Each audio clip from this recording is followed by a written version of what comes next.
Saya Koma Yuniarsi dari kelas manajemen E akan menjelaskan tentang materi ruang lingkup ilmu ekonomi. Ruang lingkup dan permasalahan ekonomi. 1. Pengertian ekonomi, ilmu ekonomi, dan manfaat mempelajarinya. Pengertian ekonomi diambil dari kata oikos dan nomos, dari bahasa Yunani. Oikos artinya rumah dan nomos artinya peraturan. Jadi, ekonomi itu peraturan rumah tangga. Dalam perkembangannya, ekonomi bisa berarti dapat terjangkau, hemat, dan sederhana.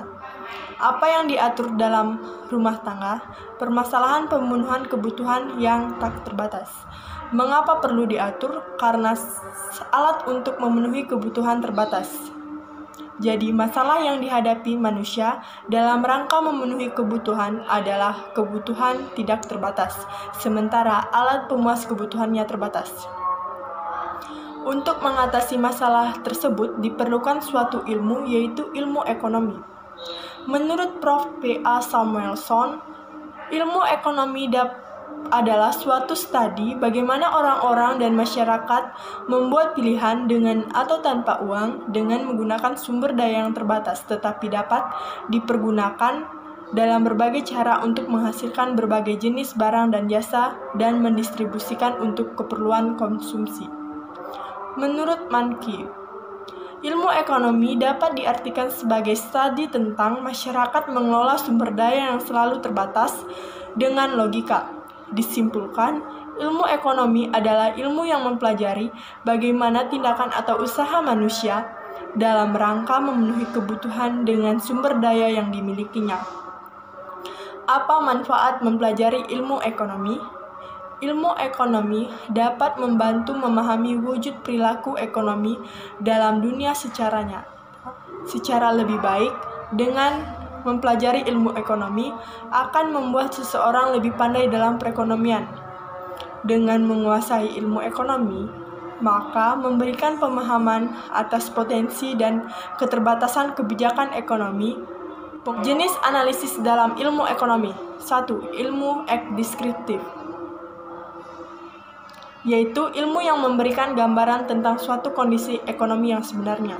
2. Teori ilmu ekonomi, yang didasarkan pada kondisi nyata yang terjadi pada masyarakat yang disederhanakan terutama mengenai sifat-sifat hubungan ekonomi disebut asumsi.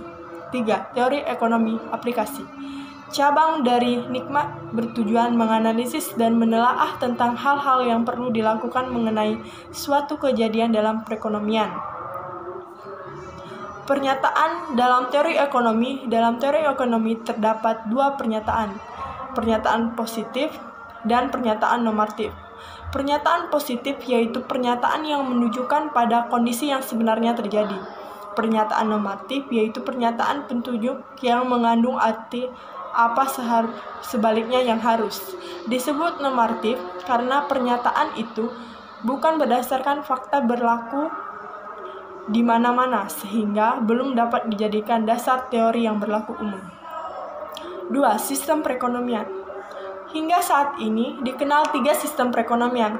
Yang pertama, sistem pasar bebas atau liberal atau kapitalis perekonomian pasar. 2. Sistem komando atau sistem perencanaan, kadang disebut sistem sosialis. Yang ketiga, sistem campuran.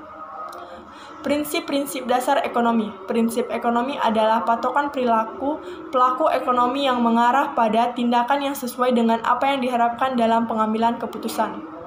Ruang lingkup ekonomi mikro. Permintaan, penawaran, dan keseimbangan harga pasar. Elastisitas permintaan dan elastisitas penawaran konsumen. Teori produksi, biaya produksi, dan penerimaan produsen dan laba.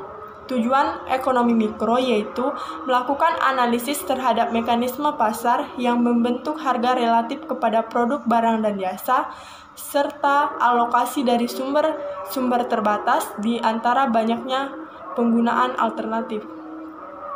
Analisis ekonomi mikro, harga digunakan sebagai dasar untuk menganalisis interaksi antara penawaran dan permintaan teori. 1. Teori harga dibagi menjadi 5.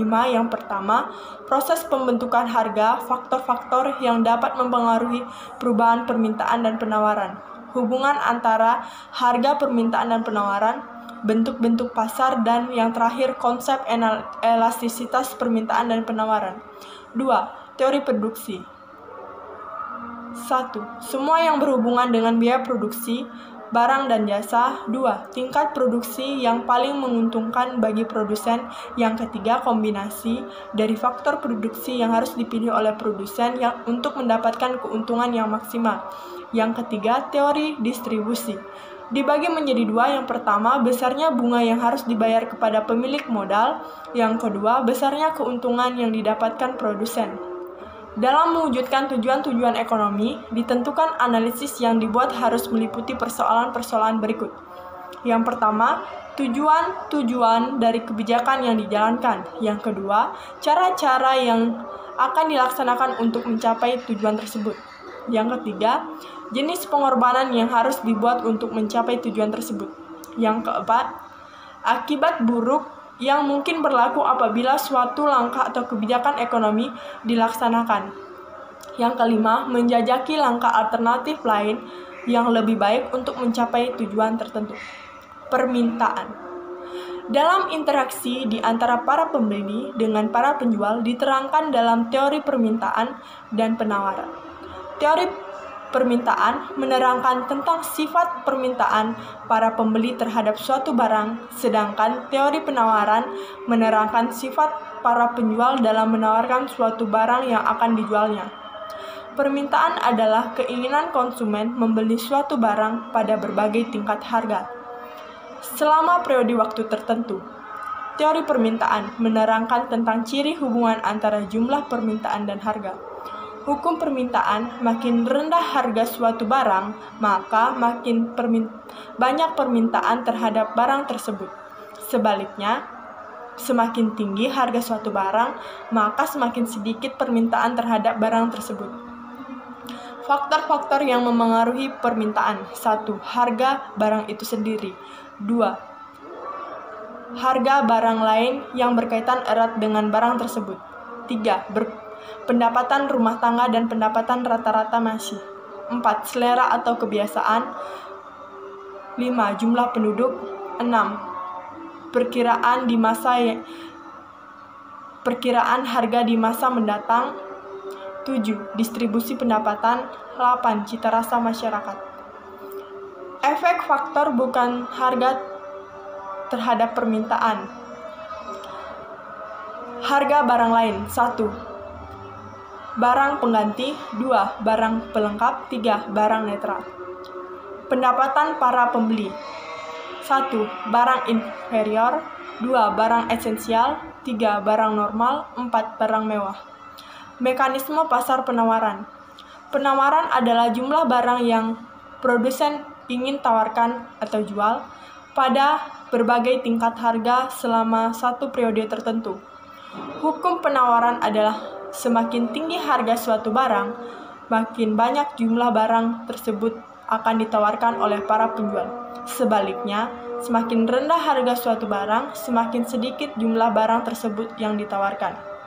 Faktor-faktor yang mempengaruhi penawaran. 1. Harga barang itu sendiri. 2. Harga barang lain yang terkait. 3. Harga faktor produksi. 4. Biaya produksi. 5. Teknologi produksi. 6. Jumlah pedagang atau penjual. 7. Perusahaan. 8. Kebijakan pemerintah.